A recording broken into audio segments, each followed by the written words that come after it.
I have some wonderful news. I think Bridgerton might actually be great again.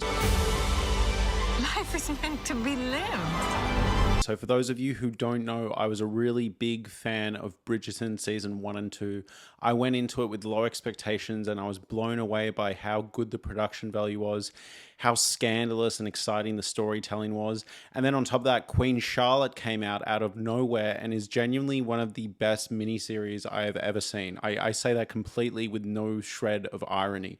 Then Bridgerton season 3 came out and I thought it lost everything that made the show great. I thought the lighting was awful. I thought the production design was a disaster. And more importantly, I felt no tension between the two leads. The story was unfocused. The main characters felt like side characters and the side characters got way too much time allocated to them. It was a disaster.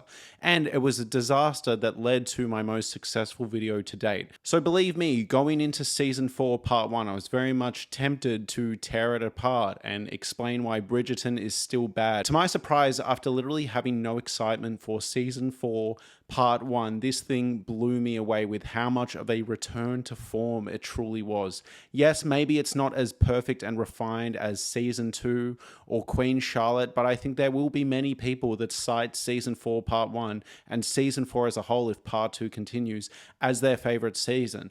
It is genuinely a truly great return to form. Once you get past the recap at the start of season 3, I was sitting there like I was in Clockwork Orange. I like to refer to the first 2 seasons of Bridgerton and Queen Charlotte as oil paintings, and then season 3 felt like it was drawn with crayons. This one feels like it's a really nice sketch so far. It's really starting to come together. First off, we are focusing on Benedict, and I think the actor that plays Benedict is wonderful. Every line delivery is perfect. He is just such a charismatic screen presence, and the new characters, the new love interests are fantastic. Sophie is a complete and utter revelation. And going into this season, seeing interviews with them, the chemistry was there. It was palpable. I was like, we might actually maybe be heading towards a good season. And my lord, does Sophie deliver. She is a multi-layered, fascinating love interest. I would say the love interest with the most depth. A lot of her depth isn't just whether she will or won't find a man. There is a true, tragic, Cinderella-like backstory for sure. Very much inspired by Cinderella. But her backstory is tragic and you really connect with her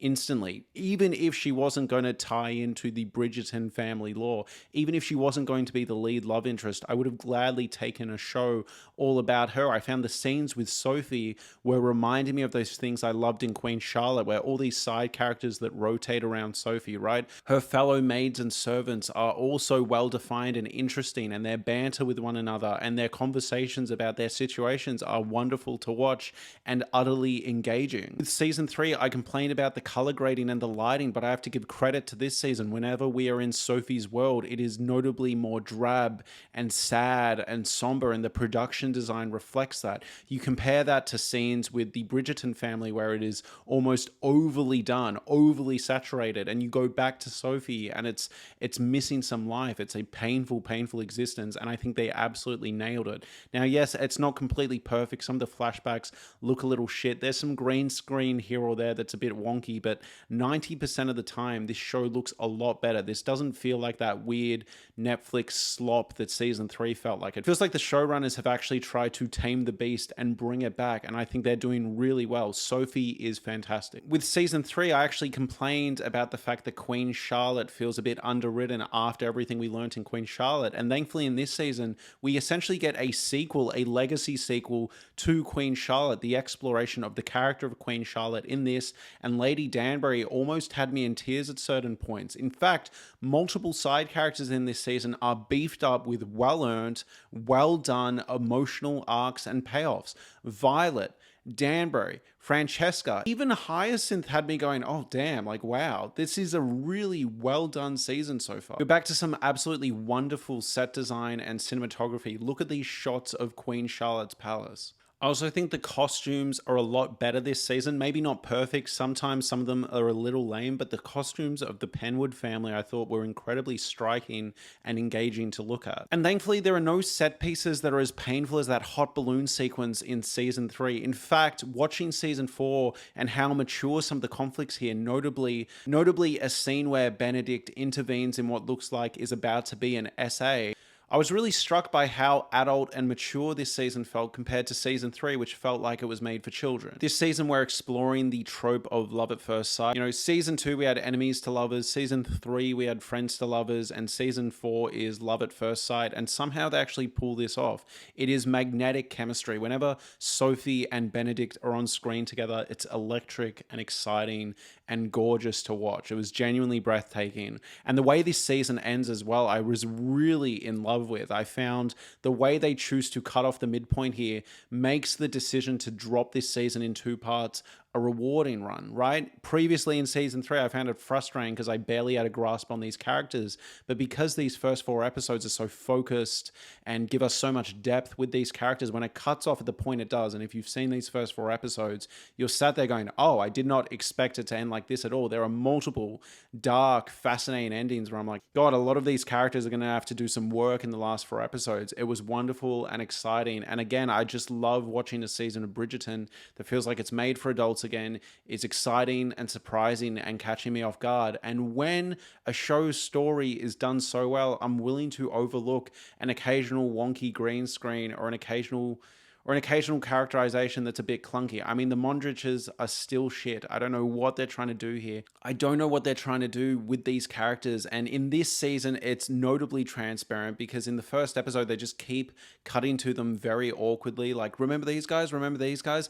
And then the show forgets about them for pretty much 3 episodes up until the end of episode 4. And I just think they need to either give these characters more to do, give us an engaging story that we can emotionally connect with, or write them out of the show the way you've written a bunch of other characters out of the show, because it's getting a bit lackluster. This season is interested in class structure, the difference between royalty and working class, and how this creates conflicts, how this isn't conducive to proper emotional outcomes, and how these relationships can't form properly because people are letting their societal expectations clash with what their hearts truly want. And I think this season so far does it strikingly well. I was kind of struck by how into this season I was. And again, I think a lot of this is because Benedict is just such a compelling character, and Sophie is, again, a revelation. I also think this season is benefiting from not going bigger and dumber. I mentioned the hot air balloon scene before, but choosing to have the scale be something like Benedict intervening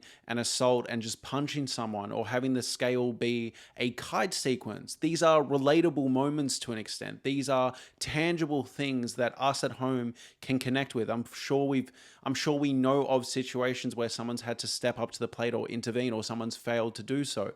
I'm sure we've flown a kite or hung out at a park with a love interest. I think these situations are a lot more relatable and tangible and textured compared to season 3, where it felt like it was consistently jumping the shark. Now, I will say, in saying that, a lot of the conflict in this season, a lot of the mystery around this season, a lot of the slow burn romantic tension is set upon this idea that Benedict can't figure out who the woman was behind the mask that he met at a masquerade ball. And I think his powers of deduction are a bit clunky here. You get what I mean? Like, there aren't that many Asian women in the ton. I think you can probably narrow down your search a bit. It was baffling, but you kind of just need to go with it. You know, it was slightly distracting when he was looking at people that had completely different facial structures and completely different skin textures, but I went, you know what?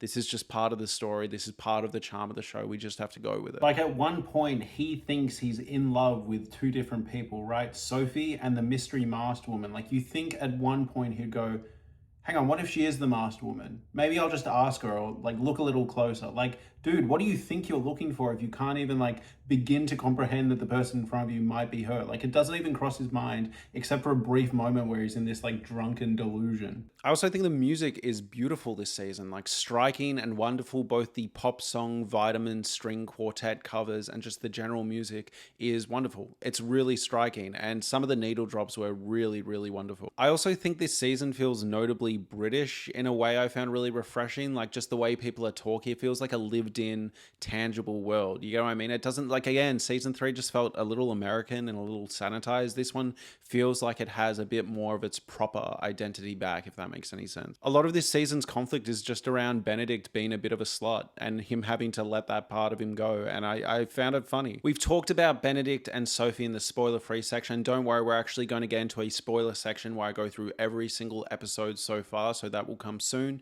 But before we do, just some general thoughts on characters. I think Penelope is better this season. I thought her interactions with the Queen and this side plot about her delivering and finding fresh gossip for the Queen was a fun use of Penelope, and I actually wish they put this in season 3. I think that would have given us a little more with Penelope that we could have enjoyed. I found Penelope's characterization frankly frustrating in season 3, but I thought here it was actually kind of good. I enjoyed her interaction with everyone. Truthfully, it's just Colin and Penelope, something about their on-screen chemistry has never landed, and I think those are the scenes where I'm reminded of season 3. But everything else with Penelope I thought was really good.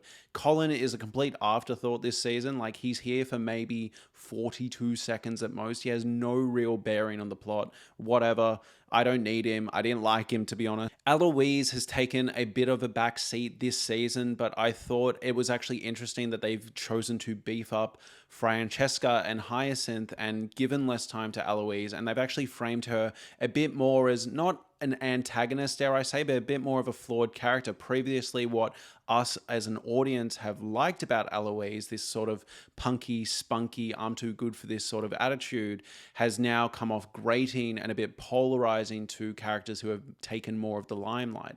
And I thought that was actually really well written and really well thought out. I love when a show can take something, a character that we like, and put it in a different context. This is a rogue example. There's an episode of The Simpsons where they kind of frame Homer as, well, would you like this guy if he was actually a person you knew in real life? And the show makes him a really awful, hateful person. And this kind of reminded me of that. Obviously not as intense, but it was interesting to have a character like Eloise, who normally we're going, yes, Queen slay, and sitting there going, actually, that might have been a little insensitive. And I think maybe this is coming from the fact that she feels less connected to Colin. Colin is now paired off with Penelope. She feels less connected to Penelope. They can't relate about their single exploits anymore. I think the exploration of Violet wanting to have her garden bloom, wanting to have her cup of tea or share some tea with someone, right? All these euphemisms for sex, I thought was beautiful and lovely and well done and mature. Again, really mature and properly kind of sensual at times. I thought it was a really well done exploration.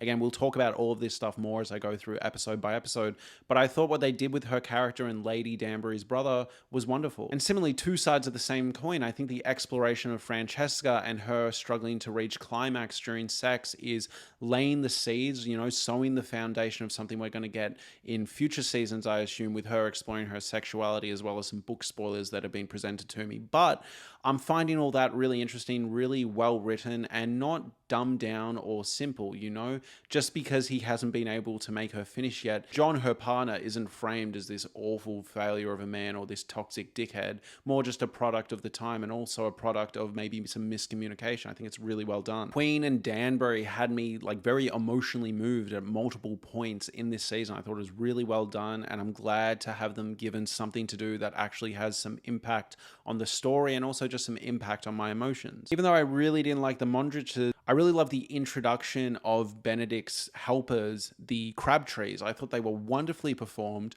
wonderfully well written, and what could have felt like really lazy, dumb exposition, dumb characters actually felt like well lived in characters that really knew Benedict to his soul. It's a really hard thing for a show to do, to introduce new characters and have them feel like part of the gang and not have it feel like a retcon that they've just shown up. But this season so far has done it multiple times. With Sophie and her distorted, awful family unit, and now with the Crabtrees, I was really struck by how well this show introduced new characters into the fold. So now we're going to go episode by episode. We're going to do a full spoiler discussion, go through every episode so far, so episodes 1 to 4.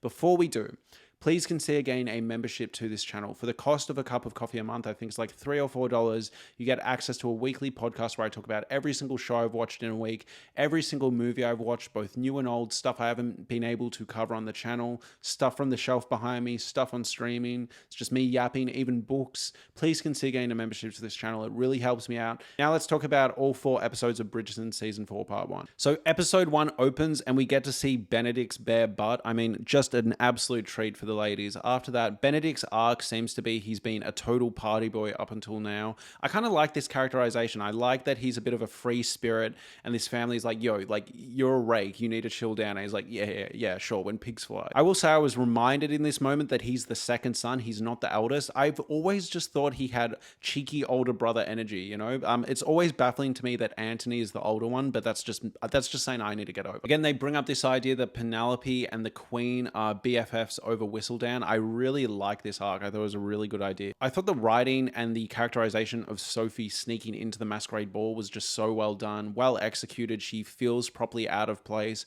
Just the way the performance is done, you instantly get what this character is about. Really good character introduction. At this masquerade ball is where we are reintroduced to the Mondriches, and again, they're just given nothing to do. It feels like the show just really awkwardly grinds to a halt whenever it brings them on, and I'm rooting for them. Like, I'd love if they were good characters. I like them enough in season 1, but here it's just really odd to watch. I love the characterization of Lady Penwood and her daughters. I love that the daughters aren't these stereotypical like evil stepsisters, all right? They're nuanced and layered, and they have their own identities. One is more soft and slightly dim but friendly, and the other one is a bit nastier, but not so nasty that it becomes a caricature. And even the mum, you can see some humanity come through here and there in the flashbacks. She is actively at present a really nasty woman, but I really thought the introduction, the characterization was all really well done. As we are drip-fed information about Sophie's backstory, I just found myself more and more compelled with these new characters. We'll say there's this moment where some characters near Lady Whistledown, near Penelope, are gossiping. I'm like, bro, you know who she is now. Like, she's out in the open. You surely see her. She's right there. Stop gossiping, bro. I make these notes as I am watching the show, and I said here, Francesca and John feel a little bit underdeveloped. I hope we get more. And by the end of the 4 episodes, we do get plenty more, and I can strike that from the record. What a great feeling after season 3, part 1. Here, Benedict, it's instant. The attraction is instant. He's catchier from across the room. I'm so glad to see yearning back in shows, like proper, seductive yearning. You know, he's like after her, he's into her, and he saves her from her getting carded at this dance and people realizing she's not meant to be there. Sweet moment. I really thought Benedict was wonderful throughout this season, which makes the ending so unbelievably frustrating. We also have in this episode, Lady Danbury introduces the idea that she's going to leave the Queen's side. I found this a really interesting moment. You see on the Queen's face, she actually seems a little bit, like just briefly, a little bit happy for Lady Danbury. There's a brief smile, a brief sort of like tender, I feel conflicted here. I'm happy for her that she's actually stepping into her own. And then you see her go, but I'm not going to let you leave. Now, maybe that smirk was because she knew she was about to fuck her over, but initially on first pass, I was like, oh, there's some sweetness here, and then she just couldn't help herself. She's like, I'm not going to let you go just yet. The Queen seems simultaneously happy, proud, and sad. It's a really good performance. So next we have that scene where Benedict and Sophie are in that like gazebo thing outside, and they're having their first proper conversation, and he kind of says like, oh, you're not like other girls, and she kind of like calls him on this. I really enjoyed, it wasn't written in a way where either of these characters was super smug or super unlikable. Like, it's not making Benedict, for example, so cartoonishly arrogant or her so cartoonishly correct all the time that either of them become unlikable. It felt like very human interactions. I really liked this interplay between them. Benedict getting to know Sophie and point out these little character contradictions of, oh, you know Whistledown, but you don't know the Bridgerton family or whatever it was, right? He's pointing out all these differences in like, okay, so you have some upper class knowledge, but you're also working class, but upper, like you're seeing him put some pieces together. I thought it was really well written. Benedict teaching Sophie to dance was romantic as fuck. No other word for it. Really sweet. And I love the whole we shouldn't kiss. Again, we're back to Bridgerton, proper slow burn romance yearning. Yes. Episode 2 opens and we see how Sophie interacts with her family and how she's a servant around them and what that looks like. And it's a really well done performance. All of these performances are great. It feels really well lived in and looks like an awful existence. You feel bad for her. I think this season's commitment to actually exploring the people that are working class in the Bridgerton universe, in this society, is pretty well done and striking, I thought. You know, this is a living, breathing little universe that's going on. You know, she has her own friendships, has her own loyalties. I think it's really well thought out and well done. We have a flashback with Sophie where this older servant says to her, you must not call Mr. Penwood daddy in front of Lady Penwood. It's, imagine being an illegitimate daughter and having to deal with not being able to connect with your own father. It's awful. I love this moment initially where the father actually does ignore Sophie. You know, he glances past her and you're seeing there being like, oh, okay, the father is is in on this too. He's going to ignore it. But then we get this really well-written moment where Lady Penwood actually notices young Sophie and is gorgeous and sweet and welcoming to her. And you see that Lady Penwood could have that in her. But then Sophie's father actually says, yeah, she's actually my daughter. And you see Lady Penwood just completely turn cold on Sophie, turn her off completely. Now we know this is coming from insecurity and jealousy and resentment for his past lovers and societal conditioning and societal pressure. But I thought it was a really lovely moment that the father actually went, no, I'm not going to ignore my daughter here. And a tragic moment that she went from really embracing Sophie to being like, fuck that. That's probably the only time Sophie has felt any warmth from Lady Penwood, you know? I love Sophie going back to her friends and their reactions about her being into Benedict and them having a mutual flame together. It's really sweet and exciting and, you know, like proper lovely romance writing. And I even love the scene where Eloise and Penelope were similarly talking to Benedict and they start slut-shaming him and calling him a rake, and he just says that he's a lover of pleasure. I thought it was funny and endearing to all these characters. We also get some really striking cinematography here where Benedict is out on this quest trying to figure out who Sophie is. He's looking at all these women's mouths and it like zooms in very intensely and you can tell he's like visibly off-put by all their different mouths. I thought it was really funny and well done. There's this great moment where Benedict is introduced as part of sort of a matchmaking process to one of Sophie's stepsisters, and he's kind of just baffled by her stories. Like, he's trying to be really polite. I think her name was Posey. He's trying to be really polite and be like, oh wow, that's a great story, but you can tell he thinks she's a fucking moron, and he's really struggling and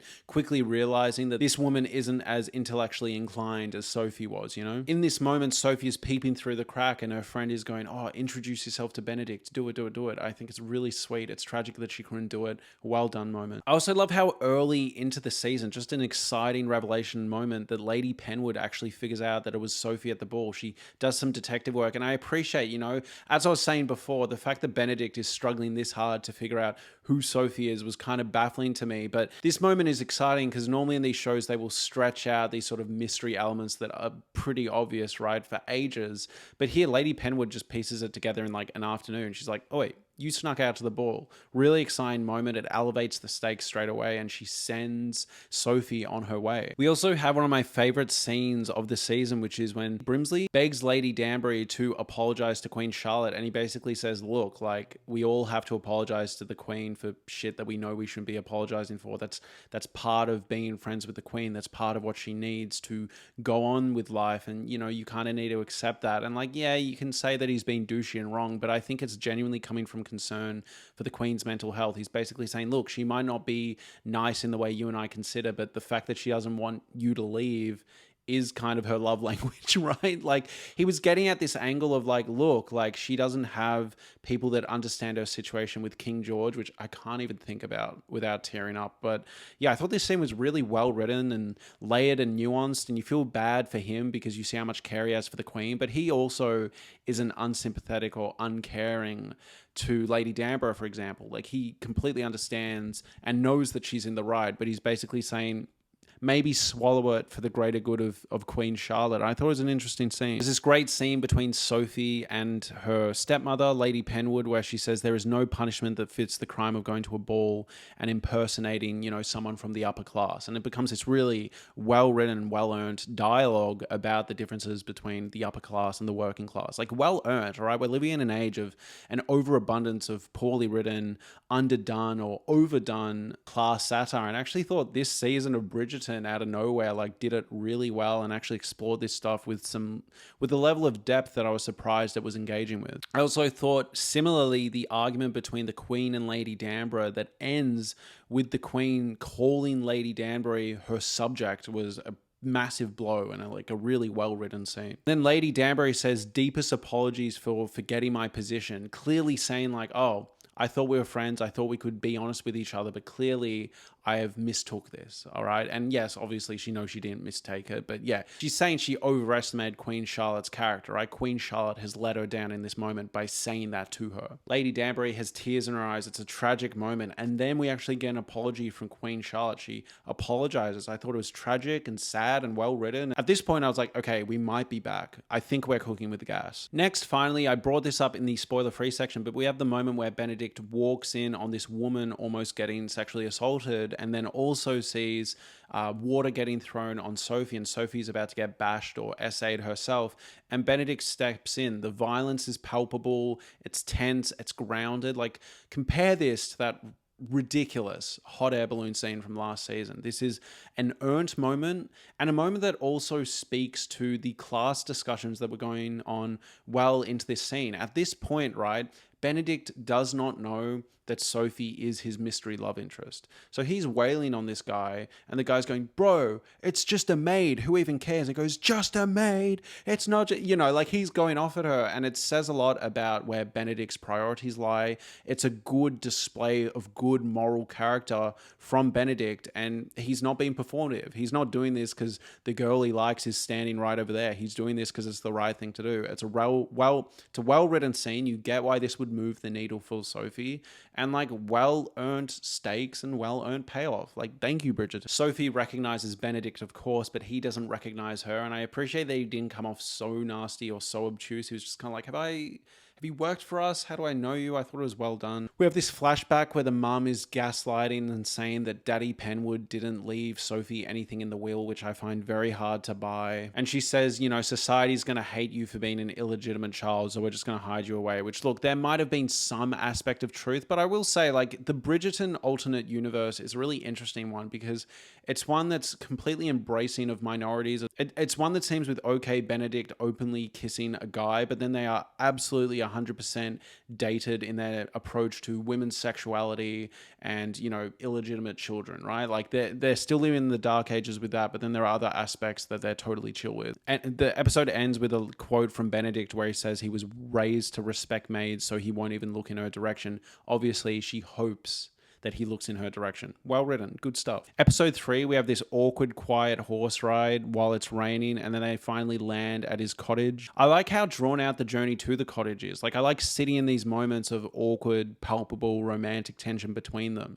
It feels mature rather than this TikTok-brained editing style that's been popping up in previous Bridgerton season 3 and like Stranger Things and stuff. I love when she then sneaks into his house and unlocks the door and says, servants are resourceful. It's a good moment. Benedict's demanding that she is treated like a guest. The Crabtrees themselves, as I mentioned before, feel really lived in, just well-performed, well-written characters. Next, John and Francesca have a chat about having a baby, and they have this discussion about how they are more likely to conceive if Francesca has an orgasm. I thought this scene was really well done, and again, I appreciate this scene not just being as simple as John to fuck with and she needs to like dump his ass. Like, it's a bit more nuanced and layered than that. And I do wonder if there's a psychological component going on that she can't finish because she's more into women, she's more into Michaela, or if there is like a performance / skill issue. Like, I do wonder if he's laying down the moves properly, but they don't have that sexual connection that they need to have. Like, it's a game he's never going to be able to win. Like, is it a game that he's just never going to win because her heart lies with Michaela, or does he just need to learn to listen to her body more and figure it out with her together? I assume it's going to be because her heart lies with Michaela, but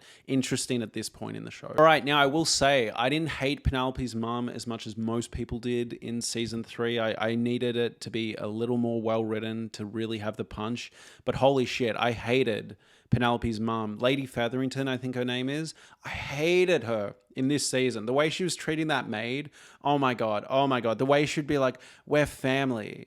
So, like, basically saying, like, I'm not going to pay you what you deserve. And, like, look, if Lady Featherington was like, hey, maid, like, I just don't have the money, that's totally fine. But doing this whole thing of like, oh, we don't discuss money around family. And same with family, like, we've seen how Featherington treats family. Like, it's always the most toxic families and the most toxic people that say like, oh, we're family. It's because they're used to being able to treat other family members like utter shit. That's what she's trying to do. It's basically saying, I thought we were family. I thought we were doing this as friendly. I thought you were helping us as friendly favors because you cared about us. But now you want more money? Is that why you're doing it? It's manipulative and it's gross and it's off. And again, like, totally fine if Lady Featherington was like, I'm really sorry, we just can't afford to give you a raise. But she's like choosing not to. She just sucks. And then, like, oh my god, the gesture with the dresses, fuck that. Next, we have this Colin and Penelope sex scene in the carriage. I'm so sorry. I just don't feel the chemistry between Colin and Penelope. And this scene feels like they were trying to force it in because a lot of people said that last season. I don't think, before I get some comments It's not because I'm not used to seeing someone like Penelope's body type be sexy. It's got nothing to do with that. I actually think Penelope is fine. It's Colin's throwing me off. I feel like he feels like an AI generated slop character. So whenever she's having sex with him, I'm reminded by like what having sex with ChatGPT would feel like. It just doesn't land for me.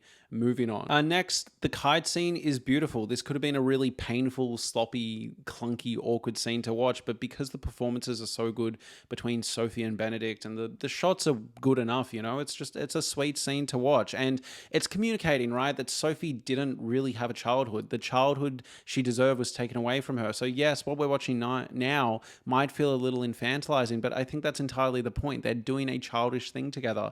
I think it's sweet. And it is this guy coming from a life of wealth and privilege, I guess, sharing some of that and trying, sharing some of that earnestly, and I don't know, spreading some of his positive life experience. You know what I mean? Like, I just thought it was sweet. I really like the moment where Eloise makes the joke about the spoons and she's kind of called on it, and the woman goes, yes, no, that is the case. And it's this really good demonstration of the difference between Eloise and Hyacinth. I really love the scene where Francesca asks Violet about the pinnacle. Again, like I mentioned before, Violet and Francesca are both on these journeys of sexual reawakening or awakening. It's a really good moment. And I was seeing there going, oh, this is interesting, because I remember in season 1, a big thing was this idea that Violet failed Daphne, which, by the way, I didn't fully agree. I feel like Violet was also a product of a sexist society. But, that conversation was in there in season 1. I think it's interesting that Violet actually brings this up and goes, yeah, I did kind of let Daphne down. Let's talk about it. I thought it was a really good scene. And I thought describing like an orgasm, climax, sex in general, describe it as a shared language. Like, yes, this was Violet awkwardly stumbling around the conversation, but I thought it was kind of beautiful. I thought it was really sweet. I love the line from Sophie when Benedict gets out of the water and she says, I cannot help but notice you. It's a simple line, but like, fuck yeah, man. So Mrs. Crabtree has a chat with Benedict about the power dynamics between him and the maid and how it can never be a fair relationship, and I thought that was really interesting and well done. Next, we find out that Lady Featherington got more maids after saying that she didn't have the money, and the maid actually addresses this. I thought it was a really good scene, really great scene. I'm also really liking Francesca's portrayal this season. Again, a lot of these side characters are getting beefed up in ways I find exciting, and I feel like now the show is starting to feel like this game of hot potato where it'll beef up side characters a bit and then they'll get their own season, and then other side characters will get beefed up a bit and then they'll get their own season. I was really enjoying it. But yeah, I remember initially in season 3, it felt like a reach when people were talking about how she might be neurodivergent, and I have to walk that back. I don't think it's a reach anymore. I think they are either leaning into a huge amount of sexual repression that's polarizing her, or yeah, she is someone who is a little quiet, does show some signs of neurodivergency. Okay, I can see the angle now. I don't know if they have entirely confirmed that in the text yet, but yeah, I can see it for sure. I love this monologue from Violet where she's talking about how her body has changed. She's had 8 children.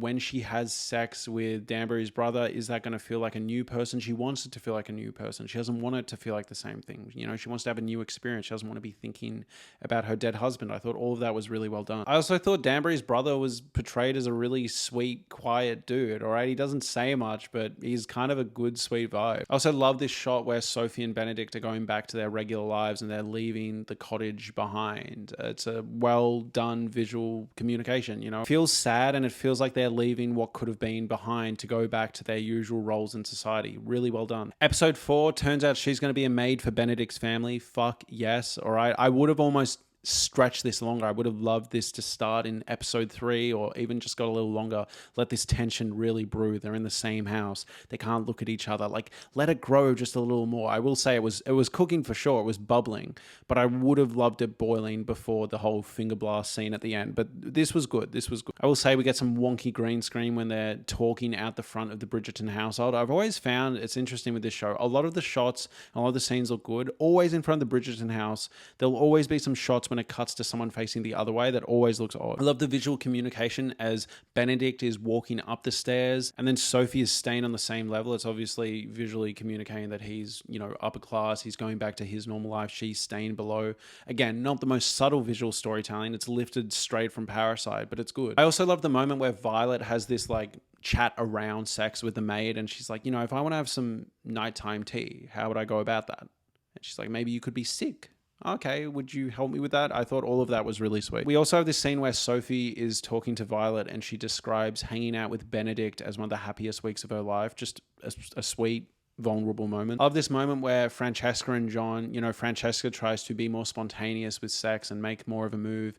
And John's actually like down for it. He has a chat with her. He goes, yeah, I'm keen for that. Like, let's do that. I thought it was just healthy, good communication. We also have a scene where Sophie is touching herself. It's communicating that like this tension is getting too much. She's thinking about Benedict. It's going to crack eventually. I thought all of this was just building really, really nicely. And it makes the way this season ended just so awful. Next, Benedict looks at this random called Miss Hollis, I think her name was, and has masquerade flashbacks. I'm like, dude, are you blind or like what's going on? Like these people don't look anything like her. I know they have the masquerade face on, but again, like different skin tone, different facial structure, entirely different lips and teeth. Like this guy is cooked. Like I know it's part of the fun of the show.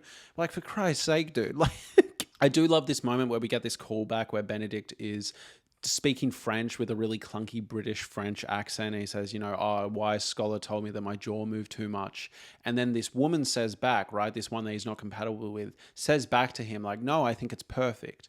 He reads this as fake. He reads this as people pleasing. He goes, she probably just wants me for my money and my status. And you can see in his face, he's like, nah, this ain't it. Benedict then says he will leave so Sophie can be more comfortable after this tea mishap. And I was literally sitting there being like, no. Like, I thought I was really into it. Next, John and Francesca hook up. And for a while, it looks like John actually has that circular motion down pat, right? It looks like he's crushing it. And then she does a fake O. I will say, and this is like the biggest nitpick ever, this scene took me out slightly because I was like, oh, usually when this trope happens, they're imitating like corn, right? But it's like, they don't have that back then. Like, where did she hear, like in this society that is completely sexually repressed and no one talks about, like, where'd she hear, like, oh, just yell his name and writhe around? I don't know. Maybe that's like overthinking things a little too much, but it felt a little modern for the show, if that makes sense. But I thought the conversation afterwards was pretty good. Next, we have this moment where Hyacinth actually snaps at Eloise. I forget what she says exactly, but she basically says, like, I feel like you're really selfish. You only think about yourself. I think it was a well-earned moment. And I felt bad for Eloise, but I think she's just around people that she's less compatible with, but also, yeah, maybe she does need to show more interest in people younger than her. This snarky younger sister attitude would have worked when it was Anthony or Benedict, people that didn't need her support, but now she has younger sisters that are probably looking up to her for guidance and inspiration and emotional understanding, and she's constantly presenting them with sarcasm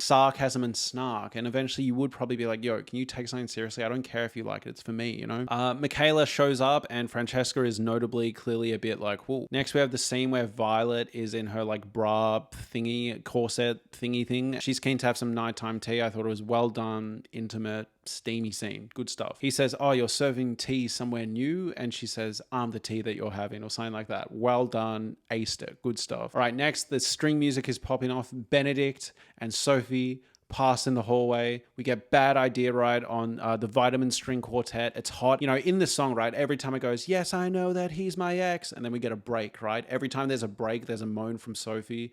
Benedict is like, finger blasting. He's all about her pleasure. I'm like, this is fucking awesome. Like, I'm like, he's crushing it. He's done everything right up until this point, pretty much. And I was sitting there, right? I was sitting there being like, oh, it's interesting at the start of this season that, we were talking about how much of a slut he is, but he seemed really loyal and really hell-bent on Sophie. Like, this has been really pure and really lovely. And then all of a sudden, he turns to her and he's like, Sophie, be my mistress. And I wanted to jump off a cliff. This literally felt like, I don't watch many sports, clearly, but like this felt like what I imagine your sport team losing the grand final in a super embarrassing way. I just wanted to throw my remote at the screen. Why are you saying that? Why are you doing that? I know this was slightly set up earlier in the season because, all the Chads were at the round table, right? Sitting there being like, oh, like sometimes you just have to have a mistress because that might be where your heart lies. But society wants you to marry someone else. So I guess Benedict heard this and went, yeah, Sophie, the refined, sophisticated, emotionally mature Sophie. I'm sure she's going to love this. I'll mention this to her after sending her to Jesus on the stairs. Like, what are we doing, dude? What do we do? What the fuck? Oh my God, I almost want to vomit. I'm sure they'll end up together by the end of the season, but fuck, dude. Like, really, really well done. Every other season, the halfway point has been when they hook up, except season 2, which was all about the slow burn. But every other season, like halfway through, it's like, that's when they hook up. We get to the end of episode 4 here. No, anti-hookup. Like, yes, they did a little bit. It's enough to be like, okay, there's some movement, but it's not full-on sex. and then he shoots himself in the face. I couldn't believe it. I was like, what are you doing? And then on top of that, we find out that Sophie's family has moved next door. Just a total L of an ending, but in the best way possible, in a way that's going to get everyone talking, in a way that is super satisfying and super, super good. Fuck yeah. Really liked this. Off to a really good start. Thank you so much for watching, everyone. Please like, comment, and subscribe. And as I mentioned before, if you enjoyed this video, please consider getting a membership to this channel. It really helps me out. Thank you so much, everyone, and have a lovely day. Thank you.